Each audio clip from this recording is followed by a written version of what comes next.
In your book, The Art of the Deal, you said that money really isn't that important. It's just a means of keeping score. It's playing the game that excites you. I love the game. I like the money, and the money is certainly a method of keeping score. But I don't do things for money. I do things because I enjoy doing them.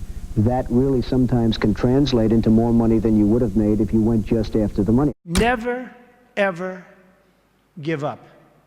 You can change and you can move around, but never, ever give up. I know people that are very smart. They went to the Wharton School of Finance with me. I know other people that aren't as smart, and those people are the top people in industry today, and they just were tougher. They didn't give up. And the smart ones had everything on their plate. They'd always come in with the A+ on the tests and the good boards and everything else.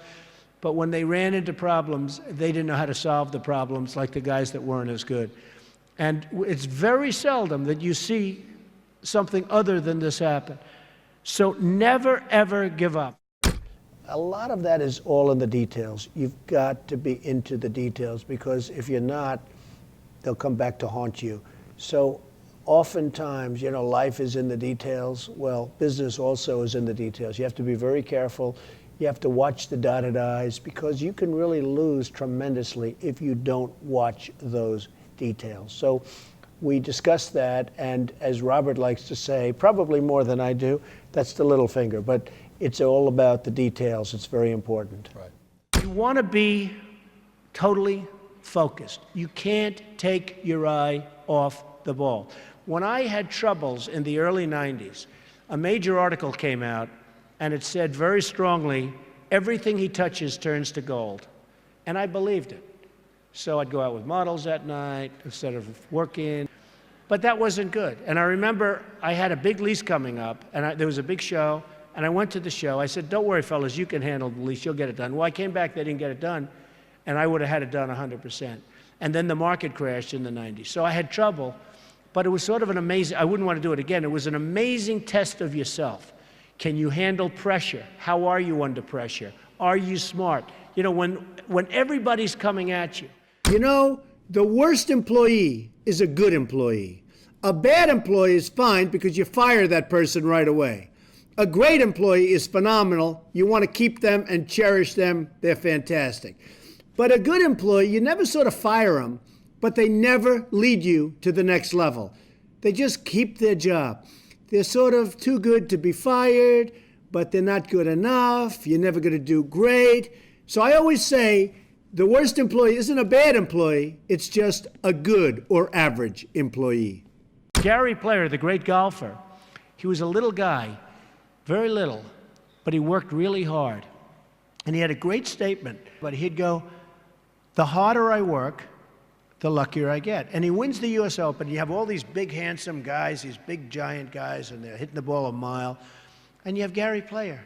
And Gary Player would win the Open. He'd win the Masters. He'd win this. He'd win that. They said, what do you think, Gary? What is it? He said, all I know is I've been working very hard.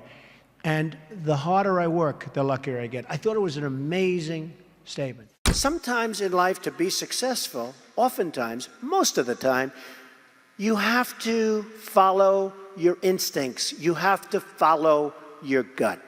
You have to. Your parents may say wrong. Whoever may say wrong, but you have to do it. So much of success is seeing yourself as victorious. You have to see yourself. You have to really believe in yourself. And sometimes it's hard. You've had failures, you've had weaknesses, you've had other things. You have to see yourself as a one-man band. Don't rely too much on other people because they'll let you down. You have to see yourself as victorious. And to be a winner, you have to think like a winner. If you don't think like a winner, it's just never going to happen.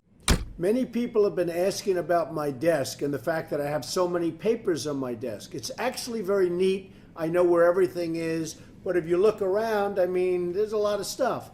The fact is, I'm busy. I always notice that busy people that are very successful in many cases, have a lot going on their desk.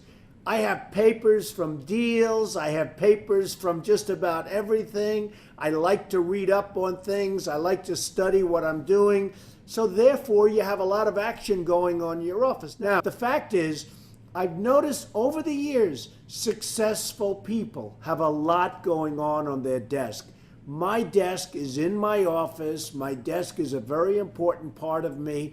And frankly, it's a very important part of my success. Everything I do comes right through this desk.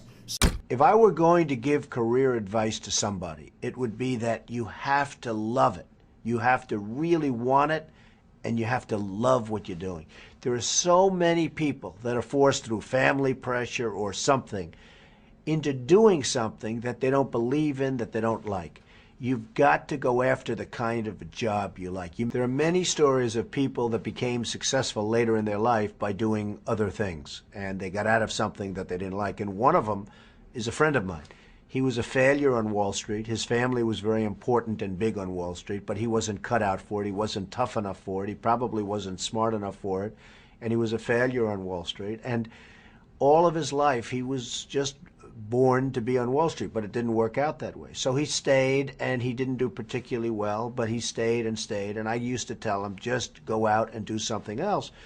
But then what happened is, at his golf course, they made him the head of the greens committee. They were redoing all of the fairways, all of the greens. And they did it really because they felt sorry for him and nobody else wanted the job.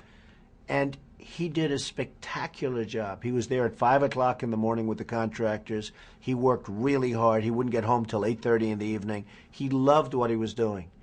And I told him, you ought to go out and build golf courses. This is what you're good at. And he laughed at me. He said, Donald, I could never do that. I have to be on Wall Street. I'm expected to be on Wall Street. I have to be on Wall Street. I said, yeah, but you're not happy and you're not good at it. He said, it doesn't matter. I'm expected to be there.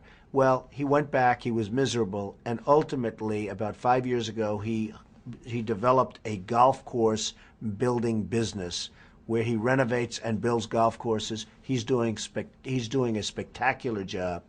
It couldn't be better. He couldn't be happier. It's the first time in his life he's doing well, and the first time in his life he's happy.